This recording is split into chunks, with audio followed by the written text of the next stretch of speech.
샬롬, 반갑습니다. 오늘도 주님 앞에 나오신 우리 성도님들을 주의 이름으로 환영합니다. 오늘은 성도의 인생 설계도라는 제목으로 함께 하나님의 말씀 나누겠습니다. 중학교 시절에 옆집에서 개를 한 마리 선물로 주셨습니다. 처음에는 박스에 넣어 두었다가 제가 직접 개집을 만들었습니다. 집에 있는 합판으로 이렇게 눈대중으로 만들어 봤는데요. 나중에 만들려고 하니까 여간 힘든 게 아니었습니다. 다시 종이에다가 그림을 그리고 나름 설계도를 그리고 다시 만드니까 쉽게 만들어졌습니다. 이래봬도 저는 중학교 때 개집을 만들었던 사람입니다. 아무튼 자랑스러웠습니다. 우리 인생도 설계도가 있으면 얼마나 좋겠습니까? 세상 사람들처럼 그냥 돈 벌기 위해서 그런 설계도 말고요. 정말 하나님이 내게 주신 인생 설계도가 있다면 좋을 것 같습니다. 자, 너는 이렇게 인생을 살아라 하는 설계도를 주님께서 우리에게 직접 주신다면 좋겠다는 생각이 듭니다. 갈라디아서 2장 20절에는 내가 그리스도와 함께 십자가에 못 박혔나니 그런즉 이제는 내가 사는 것이 아니요 오직 내 안에 그리스도께서 사시는 것이라. 이제 내가 육체 가운데 사는 것은 나를 사랑하사 나를 위하여 자기 자신을 버리신 하나님의 아들을 믿는 믿음 안에서 사는 것이라 말씀하셨습니다. 성도는 옛사람이 죽었고 새 사람을 입었습니다. 이제 새로운 인생을 살아가고 있습니다. 그래서 그 설계도를 찾아서 그 설계도대로 살아가는 저와 여러분들이 되시기를 바랍니다. 첫 번째는 하나님께서 주신 성도의 인생의 설계도가 있다 하는 것입니다.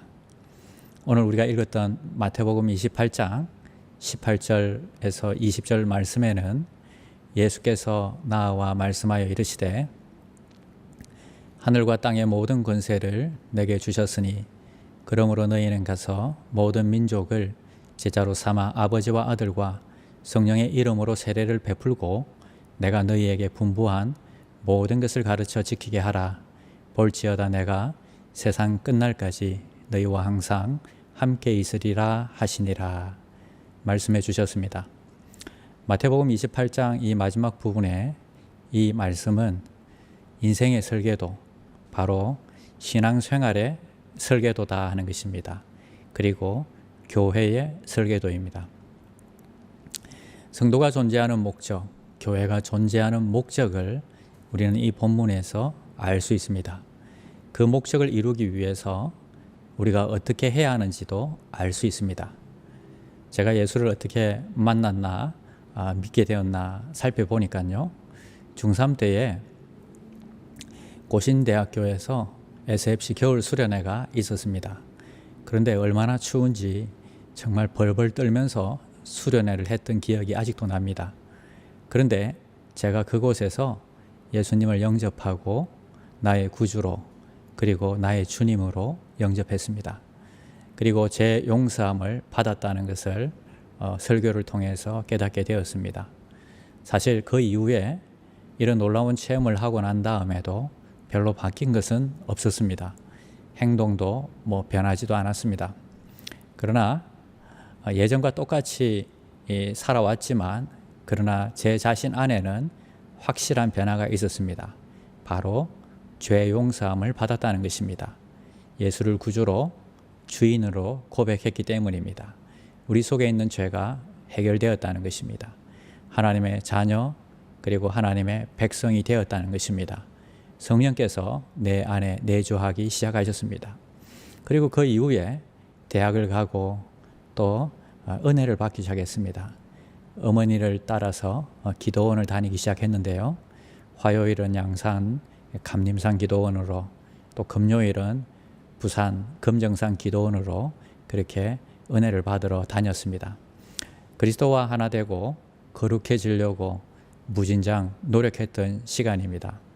그때 한국 교회에 큐티 붐이 일었습니다. 그래서 매일 큐티도 하고 그리고 이렇게 영성 훈련을 쌓아갔습니다. 이런 단계를 우리는 두 번째 그리스도와 하나 되는 단계다 합니다. 그리스도와 하나됨을 목표로 하고요. 그리스도에게까지 자라가기 위해서 영성 훈련을 받습니다. 성숙해지고 성장하고 거룩함과 또 영성 훈련들을 받습니다. 자, 그리스도와 함께 죽고 그리스도와 함께 사는 시간이 바로 이 기간입니다. 이렇게 좋은 시간을 보내고요. 그 이후에 제가 경험했던 것은 미국으로 건너가서 좋은 공동체를 섬기는 것을 경험했습니다.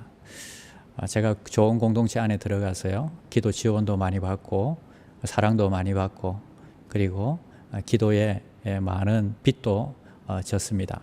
이런 공동체를 저는 미국 침례교단 안에서 가정교회 운동에서 일어나고 있는 것을 보았습니다. 저희도 함께 저녁에 모여서 기도만 그렇게 열심히 했던 경험이 있습니다.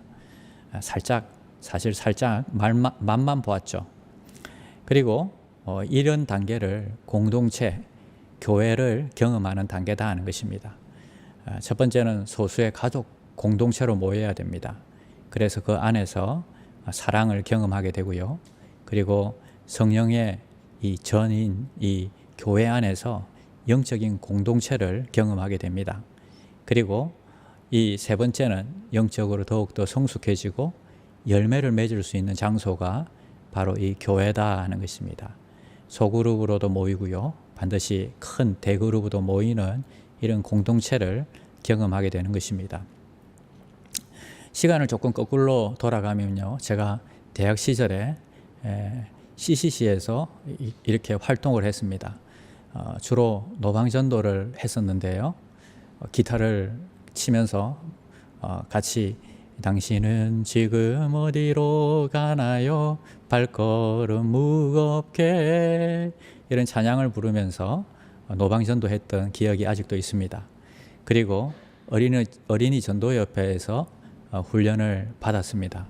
그리고 시골에 가서 여름 성경학교를 봉사하기도 했고요. 그리고 이 시내에서도 부산 시내에서도 아이들을 전도하기도 했습니다. 하나님이 그때 그 모습을 기뻐하셨던 것 같습니다.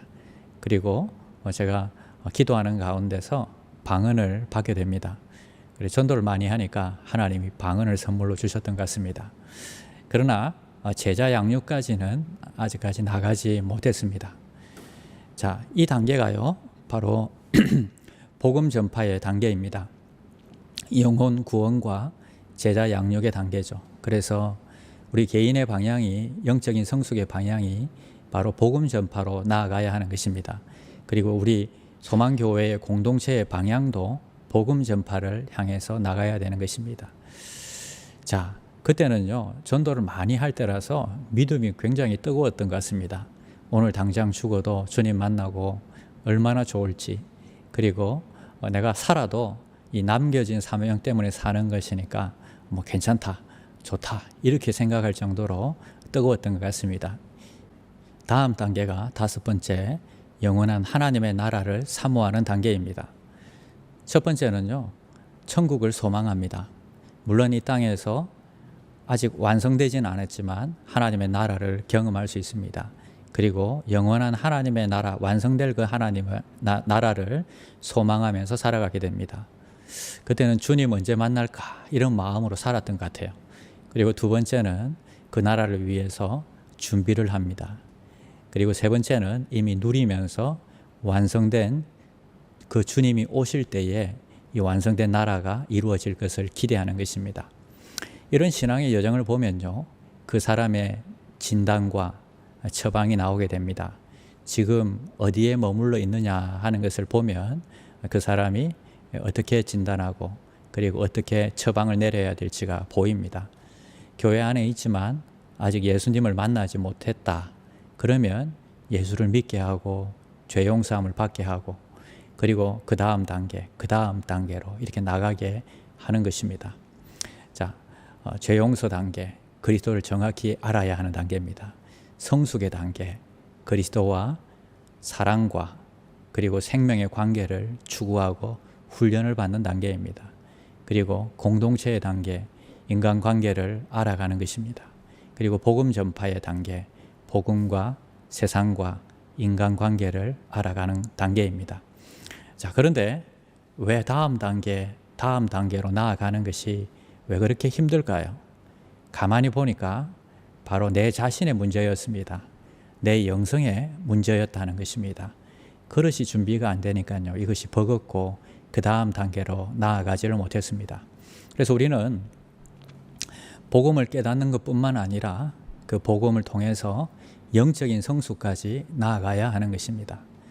히브리서 6장 1절 말씀에 보니까 그러므로 우리가 그리스도의 도의 초보를 버리고 죽은 행실을 회개함과 하나님께 대한 신앙과 세례들과 안수와 죽은 자의 부활과 영원한 심판에 관한 교훈의 틀을 다시 닦지 말고 완전한 대로 나아갈지니라, 이렇게 말씀하셨습니다. 즉 교회 안에는요, 아직까지 수많은 불신자들이 있다고 저는 생각합니다. 그냥 지식적으로 율법적으로 교회를 다니는 사람들입니다. 정말 가슴이 뜨겁고 가슴에 사랑이 있는 분들이 되어야 하는 것입니다. 교회 안에 불신자들, 그러니까 지식에서 가슴으로 믿어지는 작업이 아직까지 없는 사람들입니다. 자, 귀신도 주님을 알고 두려워 떤다고 했습니다. 이처럼 교리적인 믿음, 교회 안에서 불신자, 단순한 지식으로 하나님과 무관한 생활을 하는 경우들이 많습니다. 귀신도 예수님이 하나님의 아들이심을 믿고 떤다고 했습니다. 두 번째는 복음을 깨달은 자입니다. 어린아이, 즉 육신적인 그리스도인들입니다. 십자가 죽음과 부활의 천국을 머리로는 알고 있습니다. 그리고 가슴은 세상으로 여전히 가득합니다. 세상에 성공하는 사람들을 보면 부러워합니다. 하나님을 능력 있는 종으로 섬깁니다. 하나님이 이것도 도와주시고 하나님이 저것도 도와주시고, 그런 하나님이 나의 부릴 수 있는 종으로 생각하는 것입니다. 기도를 많이 해서 어떻게 하든지 하나님으로부터 조금이라도 더 얻어내려고 하는 그런 마음입니다. 뜻대로 안 되면 원망과 불평이 많습니다. 그래서 신앙생활에 기쁨이 없고요, 신앙생활에 봉사를 하려고 하면 이것이 무거운 짐입니다. 때때로 말씀, 기도로 잠시 가슴이 복음으로 이렇게 뜨거워지는 경우도 있기는 합니다. 자, 이런 단계에서 더 나아가야 되겠죠. 세 번째는 복음을 가슴에 가진 자입니다. 십자가의 사랑이 가슴에 있습니다. 불신자가 불쌍하게 보이고요, 자연스럽게 관계전도가 되고 환경과 사역 가운데 하나님의 선한 영향력들이 나타나는 것입니다. 천국이 가슴에 희미하지만 보여집니다. 세상의 성공보다는 영원한 성공을 위해서 준비하며 살아가는 단계입니다. 그래서 빌립보서 3장 7절에는 그러나 무엇이든지 내게 유익하던 것을 내가 그리스도를 위하여 다 해로 여길 뿐더러 또한 모든 것을 해로 여김은 내 주 그리스도 예수를 아는 지식이 가장 고상하기 때문이라. 내가 그를 위하여 모든 것을 잃어버리고 배설물로 여김은 그리스도를 얻고. 자, 내 속에 그리스도가 있는 만큼 그리스도가 보입니다. 그 비율만큼 그리스도가 크게 보이는 것입니다. 예전에는 세상의 성공이 더 크게 보였는데요, 지금은 그리스도가 더 크게 보입니다. 자, 마지막으로 세 번째는요, 그러면 우리가 어떻게 이 복음의 삶을 우리 삶 가운데 가져올 것인가? 그것은 개인 훈련을 통해서 가져오게 되는 것입니다. 세 번째, 복음의 삶을 위한 개인 훈련입니다. 문제는 영성입니다. 내 안에 그리스도의 비율만큼 내 영성이 정해진다는 것입니다. 훈련은 복음적이어야 됩니다. 예전에 제가 영성 훈련을 한다고 하는데요, 1시간 동안 꿇어 앉아 있으라고 하더라고요. 그거는 좀 복음이 아닌 것 같았습니다. 그래서 여러분, 그런 게 아니라 정말 성경에서 나온 훈련, 그리고 개인적으로 가능해야 되겠죠. 어디 산속에 들어가서 어떤 어려운 훈련을 받아야 되고 이런 거는 불가능했죠. 그리고 이게 거부감이 없어야 됩니다. 아무리 봐도 뭔가 좀 이상하고 이런 거부감들이 없어야 합니다. 그래서 생활 속에서 할 수 있고 또 우리가 가능한 일들이어야 한다는 것입니다. 기도원에서 이렇게 하는 걸 보니까요, 하루에 3번씩 막 2시간씩 박수치고 예배드리게 하더라고요. 이거는 우리가 일상생활을 하면서 이것을 한다는 것은 불가능한 것입니다. 그래서 우리가 기억할 것은 이 모든 것을 영성훈련들이 가능해야 하고 쉬워야 되고 또 지속 가능해야 하는 것입니다. 자, 원리는 뭐냐 하면 우리의 가슴 속에, 우리의 이 무의식 속까지 이것이 내려와야 한다, 훈련이 되어야 한다는 것입니다. 이것은 쉽게 말해서 운전하는 것과 같습니다.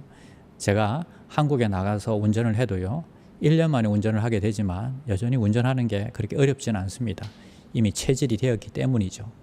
그것을 우리가 훈련하려고 하면요, 이런 것들은 집중하고 반복하고 지속적으로 하면 이것이 무의식적인 행동이 되고 체질이 되는 것입니다. 자, 이런 영적인 훈련들이 어떤 게 있을까 제가 찾아봤습니다.